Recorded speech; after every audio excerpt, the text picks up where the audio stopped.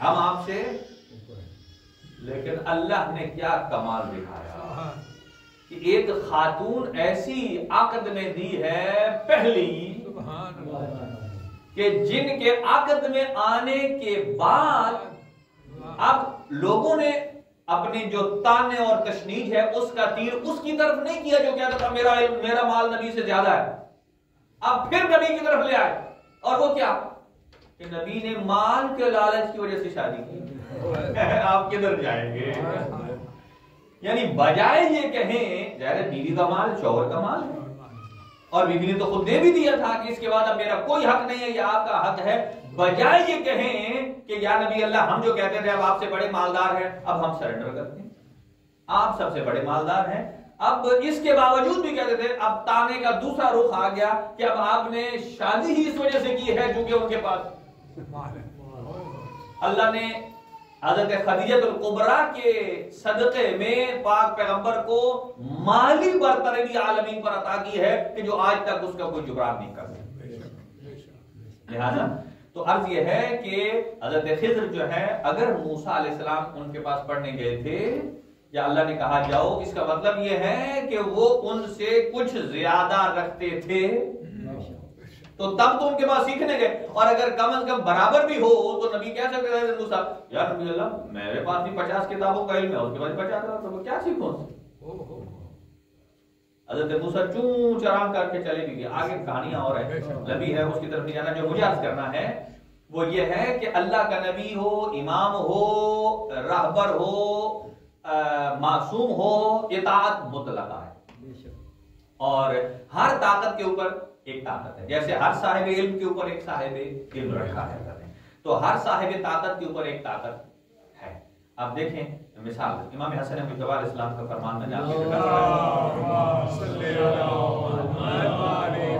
دنیا کی سب سے سخت چیز کون سی؟ چلو ہم امام حسن علیہ السلام کے بقول ہم پتھر کو لے لیتے ہیں، یعنی یہ سمجھانے کے لیے انہوں نے کہا ہے کہ سب سے سخت چیز کون سی ہے؟ پتھر ہے، اور آپ نے فرمایا سمجھانے کے لیے کہ یہ جو سب سخت چیز شمار ہوتی ہے، جیسا کہ کوئی آدمی کسی یہ اس لیے کہا جاتا ہے چونکہ یہ فراوان ہے، زیادہ ملتی ہے، اور پتھر کو آپ کس چیز کے ساتھ توڑتے ہیں؟ اس کا مطلب یہ ہے کہ لوہے کی پاور پتھر سے زیادہ ہے جو پتھر کو توڑ دیتی ہے۔ اچھا، اس کا مطلب یہ ہے کہ پتھر کی طاقت کے اوپر امام حسن علیہ السلام نے ایک اور طاقت کو رکھا، وہ کیا ہے؟ لوہا، اور اگر لوہے کو پگھالنا ہو کیا ہے؟ آگ ہے، اس لیے کہ اس کی پاور آگ کی زیادہ ہے کہ جو اس لوہے کو جو آگ کو اس کو پتھر کو توڑنا تھا اس کو بھی پگھال دیتی۔ اور یہاں سمجھ لیں کہ حضرت داؤد علیہ السلام ان کو اس لوہے کو موڑنے کے لیے بھی آگ کی ضرورت نہیں ہوتی، اللہ نے ان کے ہاتھ میں یہ اجازت عطا کیا، یہ جملہ معترضہ۔ تو پتھر کے اوپر طاقت، لوہے کے اوپر آگ، تو آگ کیا سب سے پاورفل ہے؟ آگ سے اوپر بھی اللہ نے ایک طاقت رکھی ہے، وہ کیا؟ واہ، پانی، کہ پانی ایسی ہم سمجھتے ہیں نا یہ پانی یہ جو بڑا یہ کم قیمت ہے، کم قیمت نہیں ہے، پانی کے اندر پاور ہے۔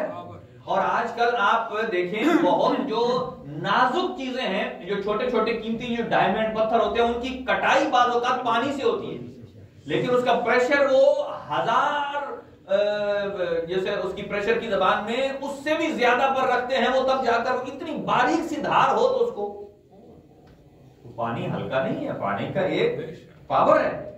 وہ الگ بات ہے حکمت خدا سے اگر پانی کسی کو اپنے اندر بچا کر اٹھا لے تو وہ اور بات ہے، اور اگر کسی کو غرق کرنا چاہے